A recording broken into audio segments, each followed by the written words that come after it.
When analyzing the business model of modern ultra-low-cost carriers, the budget airlines that have fundamentally democratized and commodified global air travel over the past 2 decades, the underlying mathematics are brutally simple and entirely devoid of romance. The ultimate goal of network planners is to pack as many human beings into a flying metal tube as is legally, physically, and aerodynamically possible. Because their profit margins are razor-thin, often amounting to just a few dollars of net profit per passenger, financial survival relies entirely on massive, unyielding volume. Every single inch of empty floor space represents a catastrophic loss of potential revenue. It is an industry where executives measure success by how aggressively they can shrink seat pitch, thin out the upholstery to the width of a coin, remove bulky galley kitchens, lock out reclining mechanisms, and unbundle basic amenities, all to wedge one more row of paying customers into the back of the plane. To the budget airline, an airplane is merely a flying bus, and empty space is the ultimate enemy. But one of the most consistently profitable and critically acclaimed airlines on Earth executed the exact opposite strategy. In 2017, Singapore Airlines announced a staggering $850 million redesign of their flagship Airbus A380 fleet. Usually, when an airline initiates a cabin retrofit and redesign of this immense magnitude, it is an exercise in defensive densification. Engineers and accountants huddle together to figure out a way to shrink the bathrooms, narrow the aisles, and creatively squeeze in an extra row or two of economy seats to maximize raw ticket sales and drive down their cost per available seat mile, or CASM, over the remaining lifespan of the aircraft. But Singapore Airlines shocked the global aviation industry. They took their world-renowned, ultra-luxurious first-class suites, a product that already stood at the absolute pinnacle of commercial aviation, and intentionally cut the capacity by an unbelievable 50%. The airline ruthlessly reduced the premium cabin from 12 suites down to just 6. A year later, the carrier relaunched the longest flight in the world, a grueling 19-hour marathon route from Singapore to the New York area. The aircraft used for this highly specialized route, the Airbus A350-900 ULR, features a wide-body fuselage that normally holds roughly 250 to 300 passengers on a standard long-haul international flight. Some high-density charter airlines even pack nearly 400 people into this exact same airframe. However, Singapore Airlines configured this specific, highly modified jet to hold a mere 161 people. There is no standard economy class on board whatsoever. Why is a major global airline, operating in an industry notorious for microscopic margins and cutthroat competition, actively engineering highly expensive ways to fly fewer people? To truly understand this counterintuitive strategy, an airplane must be viewed not just as a vehicle of transportation, but as a piece of highly constrained, incredibly expensive, flying real estate. Much like a commercial property developer building a skyscraper in the center of Manhattan, an airline has a strictly fixed amount of square footage. They cannot add an extra floor once the plane is in the air, nor can they magically push the curved aluminum walls outward to create more room. The fundamental job of airline management is to master a metric known in the industry as LOPA, the layout of passenger accommodations. In essence, they must maximize the revenue generated per square foot of cabin space. Economy class relies entirely on the economic principle of volume. Because the margins on standard tickets are incredibly thin, airlines require hundreds of passengers per flight, packed closely together, just to break even on the massive baseline operating costs of jet fuel, crew salaries, maintenance, and airport landing fees. If an economy flight is only 60% full, the airline is almost certainly losing money on that specific sector. Conversely, premium cabins rely entirely on the economic principle of yield. A business class seat takes up significantly more physical floor space than an economy seat, often converting into a sprawling 6-foot lie-flat bed and featuring massive entertainment screens. But the ticket commands a disproportionately higher price relative to the square footage it consumes. While a business class suite might take up 3 times the physical footprint of an economy seat, the ticket can routinely cost 5, 6, or even 10 times as much. Industry data consistently indicates that premium economy cabins, for example, can generate up to 33% higher revenue per square foot than standard economy class. You are taking up perhaps 50% more physical space, but paying 100% or 200% more for the ticket. It is the geographic sweet spot of airline profitability. Historically, however, true international first class was actually a massive loss leader for airlines. It was a prestige product, an exercise in corporate vanity and national pride for legacy flag carriers dating back to the golden age of Pan Am. It often flew half empty or was quietly filled with loyal business passengers upgrading via frequent flyer points rather than paying hard cash. It acted more as a highly visible marketing tool to elevate the brand's perception than a direct profit generator. But by initiating an $850 million redesign to slash their A380 suites from 12 to 6, Singapore Airlines fundamentally shifted this dynamic. They engineered a cabin layout that creates profound artificial scarcity, ensuring maximum yield per square foot. Why this matters now? In an era characterized by intensely volatile fuel costs, heightened environmental scrutiny, and shifting global supply chains, airlines can no longer afford inefficient, unprofitable floor space. Mastering the complex mathematics of the premium cabin is the defining factor between record-breaking profitability and operational failure. In October 2007, Singapore Airlines made aviation history as the launch customer for the Airbus A380, the largest, heaviest passenger jet ever built. They introduced the world to the first-ever enclosed suites in commercial aviation, featuring sliding privacy doors, standalone leather armchairs, and beds that could combine into a double sleeping area for couples. It was a monumental success that instantly redefined luxury aviation and set a new gold standard for the industry. However, a decade later, the competitive landscape had dramatically shifted. Rival carriers, particularly the aggressively expanding Middle East 3, Emirates, Etihad, and Qatar Airways, had caught up and, in some metrics, surpassed them. Competitors introduced their own massive, opulent suites, completely disrupting the market with gimmicks like onboard shower spas, walk-in cocktail lounges, and even flying multi-room apartments featuring dedicated butlers. The arms race of aviation luxury had left Singapore's original 2007 design looking prematurely dated. Therefore, Singapore Airlines urgently needed to reclaim its product leadership position without completely destroying the aircraft's underlying economics. In November 2017, the airline unveiled an ambitious, 4-year development program, resulting in the aforementioned $850 million fleet-wide retrofit. But the mechanism they used to achieve this highly anticipated upgrade was strictly constrained by the physical shape of the aircraft itself. In the original 2007 configuration, the 12 first-class suites were located on the lower main deck of the aircraft.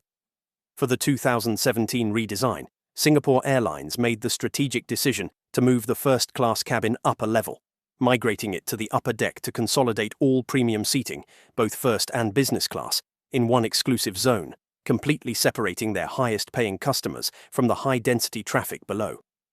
But there was a severe geometric problem. The fuselage of an Airbus A380 is essentially two overlapping tubes, creating an ovoid cross-section. The upper deck is fundamentally narrower than the main deck due to the inward curvature of the aircraft's frame as it meets the ceiling. To put this in perspective, the main deck measures an expansive 6.50 meters in width, while the upper deck measures only 5.80 meters. Furthermore, the upper deck walls slope inward far more sharply, severely limiting the vertical headroom available at the edges of the cabin. Because of this rigid physical limitation, maintaining 12 suites while simultaneously attempting to increase the size, privacy, and luxury of each individual room was geometrically impossible. The walls simply would not fit. Therefore, the airline was forced to make a radical choice. They ruthlessly cut the capacity.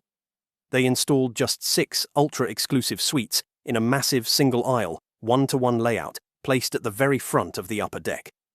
To justify charging eye-watering premium fares that routinely exceed $10,000 to $15,000 for a one-way ticket, the hard product had to be architecturally untouchable. In the old 2007 suites, the passenger's seat mechanically folded down to become the bed, meaning the passenger had to choose between sitting or sleeping.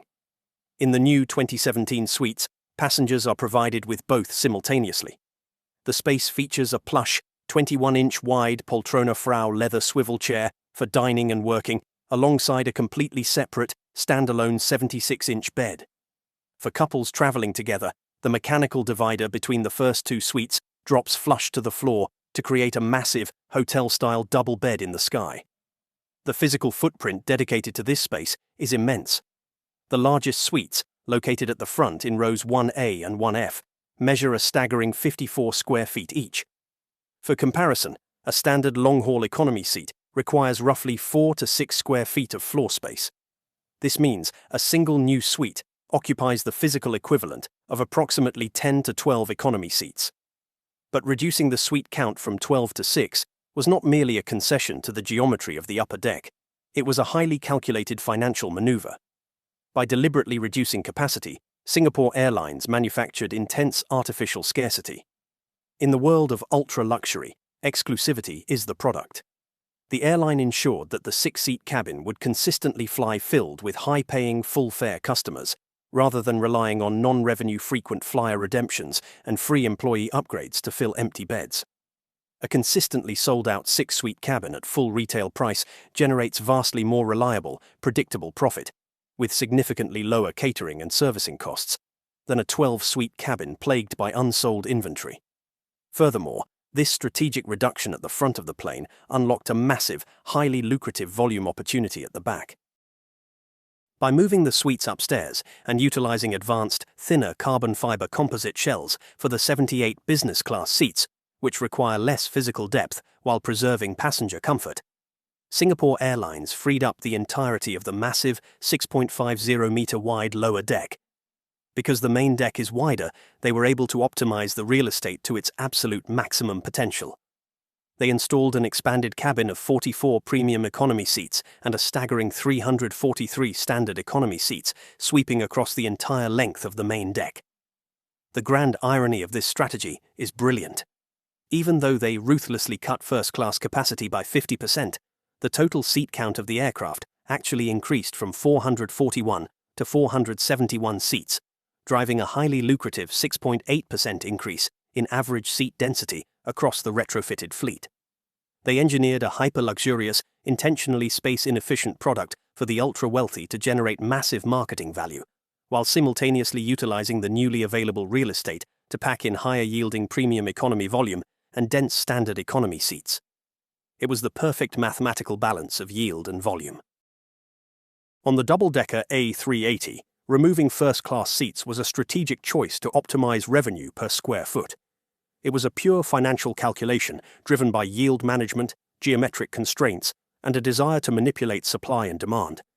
But when Singapore Airlines analyzed the daunting logistics of operating their longest route in the world, removing seats was no longer just a clever financial strategy. It became a strict, unavoidable physical requirement. In the brutal world of ultra-long-haul aviation, sometimes flying fewer people is the only mathematical way a 300-ton machine can safely reach its destination without falling out of the sky.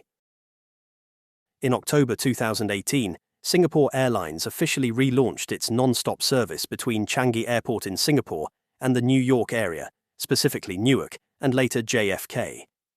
Covering a massive Great Circle distance of over 9,500 miles, the flight is an absolute marathon, regularly taking upwards of 19 hours depending on seasonal headwinds, polar weather patterns, and the intensity of the atmospheric jet stream. To physically fly a massive twin-aisle aircraft for 19 hours without stopping, the plane requires an astonishing amount of jet fuel. But aviation is strictly bound by the unyielding laws of physics and aerodynamics. Every commercial jet in existence is certified with a maximum takeoff weight, or MTOW. This is a hard, legally enforced structural limit determined by the strength of the landing gear, the wingspan, and the maximum thrust of the engines. If a fully loaded plane exceeds this structural limit, the engines cannot generate enough thrust, and the wings cannot generate enough lift to safely clear the runway before the tarmac runs out. For the Airbus A350-900 ULR, ultra-long range, the maximum takeoff weight is firmly set by regulators at 280 tons. To physically make it to New York without running the tanks dry against prevailing winds, the aircraft must carry up to 165,000 liters of aviation kerosene. This immense volume of highly dense liquid weighs approximately 130.6 tons. When that fuel weight is combined with the operating empty weight of the aircraft itself, the bare metal, the wings, the engines, the seats, the galleys, the electronics, and the crew, sitting at roughly 142.4 tons, The plane is already weighing in at roughly 273 tons before a single passenger steps on board. If you do the math, 280 tons minus 273 tons leaves a razor-thin, incredibly fragile mathematical margin of roughly 7 tons. That 7-ton margin is the entire allowable payload. That extremely tight weight budget must encompass everything that generates revenue: the paying passengers, their checked luggage, their carry-on bags, the heavy catering carts for multiple meal services, the drinking water for the lavatories, and the specialized heavy crew required for a 19-hour duty cycle. If Singapore Airlines attempted to fill this plane with 300 standard economy passengers, the mathematics instantly collapse. Let's break down the arithmetic. An average adult passenger, combined with their heavy checked luggage, carry-on bags, and the heavy metal frame, cushions, and wiring required for their seat, adds roughly 110 to 120 kilograms of weight to the aircraft. 300 passengers multiplied by 110 kilograms pushes the aircraft thousands of kilograms beyond its maximum takeoff weight. The plane would simply be too heavy to carry the necessary fuel required to safely reach the United States. It would be forced to make a refueling stop in Japan or Europe, entirely defeating the purpose of a premium non-stop route. Therefore, Singapore Airlines had to drastically reduce the payload. Their solution was brilliantly simple, but economically terrifying. They removed the economy cabin entirely.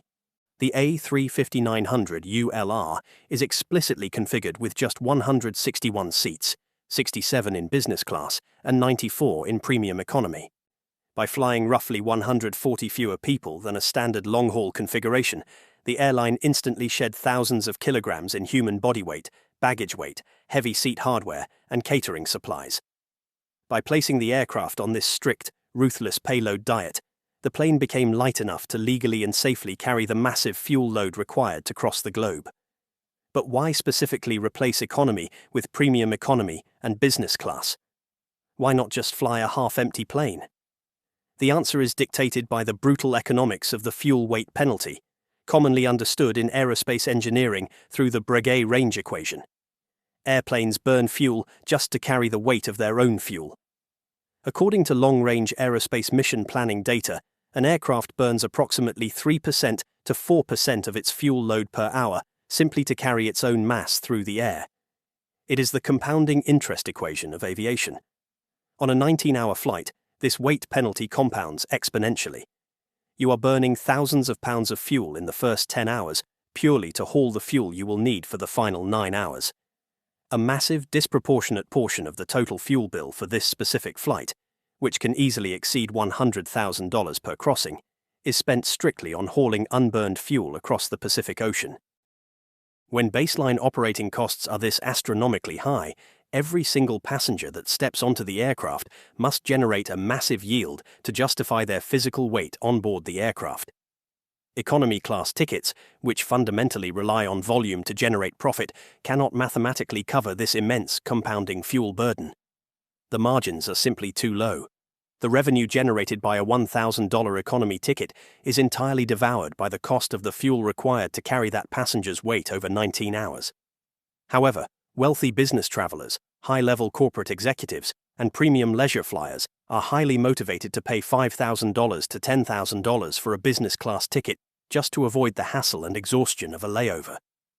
Premium cabins consume vastly more physical volume inside the fuselage, which is fine because the plane has the physical floor space to spare, but they actually weigh significantly less per square foot than a densely packed economy cabin. There are fewer heavy metal seat frames, fewer heavy entertainment screens, and fewer dense human bodies per square meter of floor space. Therefore, the sprawling business class layout beautifully solves the physics problem of weight, while simultaneously solving the economic problem of revenue. But historical data proves that this specific all-premium strategy is highly volatile and inherently dangerous. In 2004, Singapore Airlines flew this exact same 19-hour route using an older aircraft, the Airbus A380s. Eventually, to combat the exact same harsh weight limits and maximize revenue, they configured that specific plane with exactly 100 business-class seats and 0 economy seats. They had branded the aircraft series the Leadership. However, there was a fatal flaw in the hardware. The A340 was powered by 4 engines. It was a massive, incredibly heavy, inefficient gas guzzler. When the 2008 financial crisis hit and global oil prices spiked to over $140 a barrel, the underlying economics of hauling 100 people across the world completely collapsed. The fuel penalty of carrying 4 engines across the Pacific obliterated the revenue generated by the business class tickets. The route bled money on every single departure, and Singapore Airlines was forced to completely abandon the world's longest flight in 2013 because it was no longer commercially viable to operate it. The only reason the math succeeds today is due to staggering technological advancements in aerospace engineering. The modern, twin-engine A350-900 ULR is built from ultra-lightweight carbon fiber reinforced polymers, and it burns roughly 25% less fuel per seat than its 4-engine predecessor, thanks to its hyper-efficient Rolls-Royce Trent XWB engines. Furthermore, to reach the required fuel capacity, Airbus engineers did not even add extra heavy auxiliary fuel tanks to the ULR. They simply modified the plumbing, routing, and sensors in the existing wing tanks to safely utilize 24,000 more liters of internal empty space that was already there. The precise combination of a significantly lighter payload, hyper-efficient twin engines, lightweight composite materials, and high-yield ticket pricing turned a former financial disaster into a highly lucrative flagship route. But there is a highly credible counter-argument currently developing against this exact premium-heavy strategy, proving that the aviation industry is never settled on a single solution. The Australian flag carrier Qantas is currently preparing to launch Project Sunrise, a massive, unprecedented logistical endeavour aiming to fly 20 to 22-hour non-stop routes from Sydney to London and New York. Unlike Singapore Airlines, Qantas chose to utilise the larger, longer variant of the aircraft, the Airbus A350-1000 ULR. And crucially, unlike Singapore Airlines, Qantas is boldly including a large economy cabin. Qantas plans to fly 238 passengers across 4 distinct classes, complete with dedicated onboard wellness zones to combat the physiological toll of ultra-long-haul travel. How can Qantas successfully fly heavy economy passengers further than Singapore Airlines, while carrying significantly more weight? The answer lies in aggressive physical modifications to the airframe and a vastly different geographical market demographic.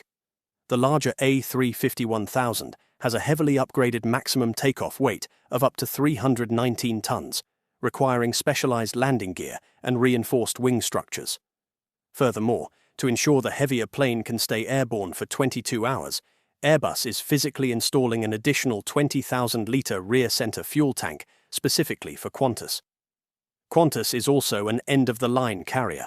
Their passengers are generally flying point-to-point to get to Australia, whereas Singapore relies heavily on connecting traffic. Qantas believes they can charge a premium even for economy seats because Australians are desperate to avoid agonizing layovers. So why didn't Singapore Airlines pursue this heavier, higher capacity option to sell more tickets? Because the fundamental laws of physics dictate that bigger planes carrying more weight burn exponentially more fuel. 20,000 extra litres of jet fuel weighs nearly 16 tons. Singapore Airlines calculated that adding 100 extra economy seats would require a heavier aircraft, which requires significantly more fuel to fly, which incurs a massive compounding fuel weight penalty. They determined that the profit margins on those 100 relatively cheap economy tickets would be entirely devoured by the massive amount of extra fuel burned just to carry the physical weight of those passengers across the Pacific. Qantas is forced to accept this penalty because Australia is a fundamentally different market. Singapore Airlines, however, strictly adheres to the low-density strategy. They intentionally limit the weight, ruthlessly maximize the yield, and rely heavily on a deeply entrenched psychological phenomenon to drive the rest of their corporate revenue.